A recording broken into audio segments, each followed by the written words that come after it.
A bit more realistic, what do you think? I think they've chosen the wrong manager. I think that, I'm not being clever in retrospect, but I said this when he arrived at Stamford Bridge.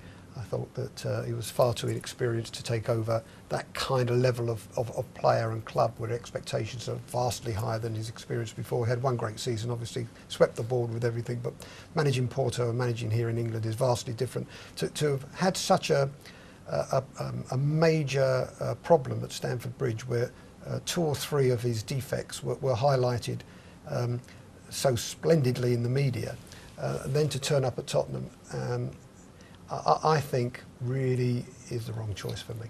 Do you think Daniel and the board did wrong by removing Harry a year to go in his contract? Do you know, I think that Harry Redknapp, in a way, almost sacked himself by the fact that he was pretty well clear that he was going to become the England manager. Why wouldn't he? Look, if he was going to be offered that job, of course he would take it. How he handled that, for me, was completely wrong.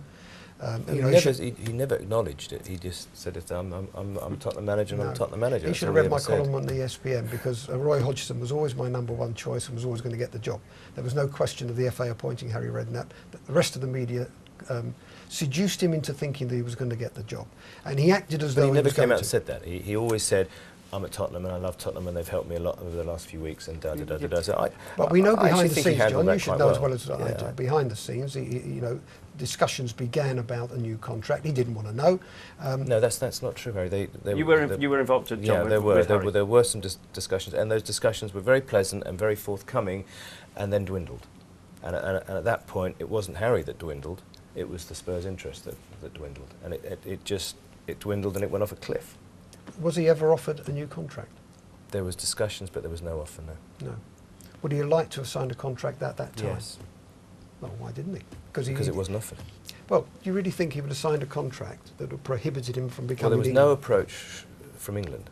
So, and the longer the no approach was a no approach, he was very happy to stay where he was anyway. I think, look, if England had come knocking, I think everyone would have gone to him, Harry, it's the zenith of your career, go enjoy. Do you not think Daniel Levy felt let never down? Happened. Do you not think he felt let down by that attitude? No, I think Harry was... Why did he sack him? I have to say that Harry was removed by Tottenham because the perception in the boardroom at Tottenham was that he wasn't growing a younger team, he was buying success.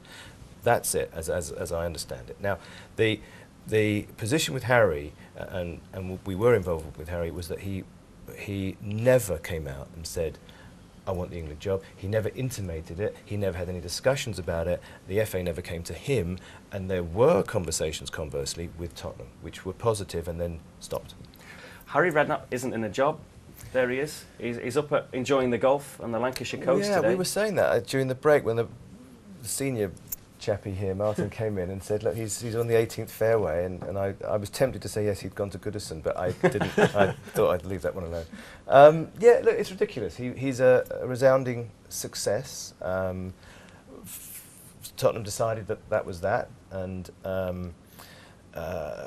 mean, there have been offers for Harry, sizable offers overseas, but he loves English football, and I think he just wants to breathe some oxygen, and I think he wants to just see what happens next. But it is a bit bizarre. You finish fourth, or ostensibly qualify for Champions League, and you get fired. Which, well, what's bizarre, John, is a few months ago he was, most people's eyes, the perfect fit for an England manager.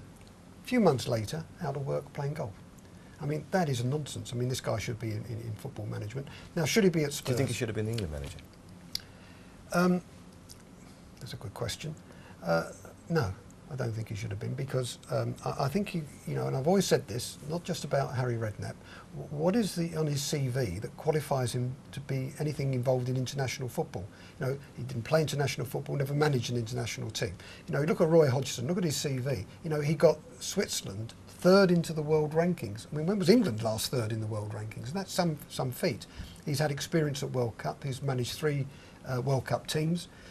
Now, that is a CV of international football. What people forget is they think club football straight into international football. Bobby Robson And I love Bobby Robson dearly, but it took him 4 years to understand the difference between club and international football. So no, this guy didn't qualify. Not it at was all. a bizarre time, wasn't it? Because the Liverpool job was coming up at the same time, and various other things were. Now he thought he was going to get the Liverpool job, didn't he? John. It didn't. He thought he was going to get it never materialised. It never materialised. But he thought he was going to get it, though, didn't he? But it was still no. He actually didn't. He didn't think he was going to get. But he was very upset he wasn't on the shortlist. Well, he was not really. No, but because he believed that there was going to be a new deal at Tottenham.